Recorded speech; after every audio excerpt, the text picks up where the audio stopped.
Coach, I'm wondering sort of what is your mentality this year? Like, we're done with all the ring ceremony stuff with everybody, right? All that's kind of behind you, but I'm wondering, do you still play like we're the defending effing champs until proven otherwise? Like, we are the best in the league? Like, do you have that? Or is this year a whole new year, a whole new mindset? Last year was great, but we got to prove ourselves again? Or do you still feel like we're the freaking champs?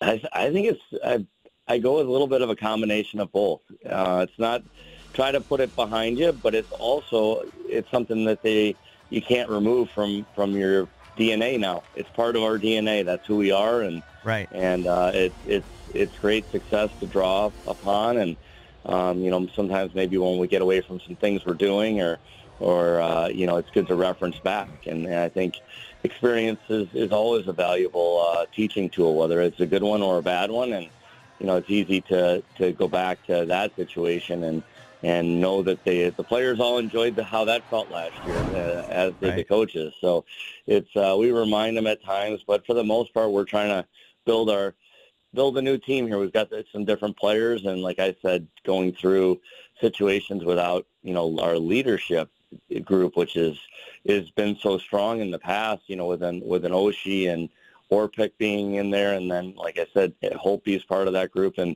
those three guys missing time, and Tom Wilson being a key secondary member of our leadership group being out of our room. It's really forced, obviously, our key leaders and a step further ahead in their development in terms of how much they're leaned on in a regular season situation, but then also our secondary guys, if you're talking about Matt Niskanen or John Carlson or different guys, going down the list that have a big impact. So it's been a good learning experience for us, and guys have stepped up. So that's been the fun part. You don't want to rush, and we're only 34 games into a long season here, but whatever it is. But man, just think about how special and how invaluable it is that these guys have all been through it, and they've seen the other side. They've won that. They've lifted the cup. That's going to be just so priceless to you come playoff time, right? I mean, it could be all the difference in the world. Yeah, no, for sure. And it's experiences that are our childhood dreams. So that's the exciting part. And it does, it often, it's strange. At different times during the year, it still shows its head, the Stanley Cup. Like 2 days ago, we got back from the road trip, and all of our, stalls and areas was a mini Stanley Cup, right, with our names on it. So it's just like things keep coming up like that, where you have to go through that situation, or we're going to be doing something later in the year in Toronto when we get there. So it's still around at times, and it's tough to totally move past it. I don't think it's actually humanly possible to totally move past it. So I've kind of embraced it at the right times, and let it go when something fun happens, and so some different experience than we maybe had in the past. So it's been great in that regard, and the guys, I think there is a little bit of a weight lifted off of particularly some of our top guys, and right. in return they've just had particular Ovechkin and Backstrom have had tremendous starts to the year, and John Carlson coming off of his new contract is well ahead of his career numbers, and so those guys have been really key for us, and I think that Braden Holtby's played his best hockey probably in the last month or so here. So that's good. And anytime your leaders are your best players and having good years, that makes it easier on everybody. It's all coming together. All right, so Ovi last night, another hat trick, 25 goals in the year, leads the NHL.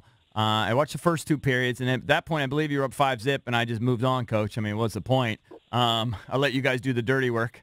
But Ovi, I think it was his first goal, right? He looked like he damn near whiffed on the shot, and then I think it went off a skate or whatever. What happened? Kind of describe what happened on that first goal. And then somebody called in earlier, Coach, and they said, is his shooting percentage like sort of outrageous this year, like way higher than sort of his career average? So is there going to be a huge regression to the mean here that we a dry spell coming up, or can he continue at this pace? I don't know if he can continue at this pace because he's it's at a pretty high level right now. But you know, he never ceases to amaze me. You know, at that age, to continue to improve his game, and you know, I think that you always expect you know, Ovi to put up numbers on the power play, but the numbers that he's put together in this streak that he has right now, they're almost all primarily on even strength situations. Right. So I mean, that just says a ton right there about the game.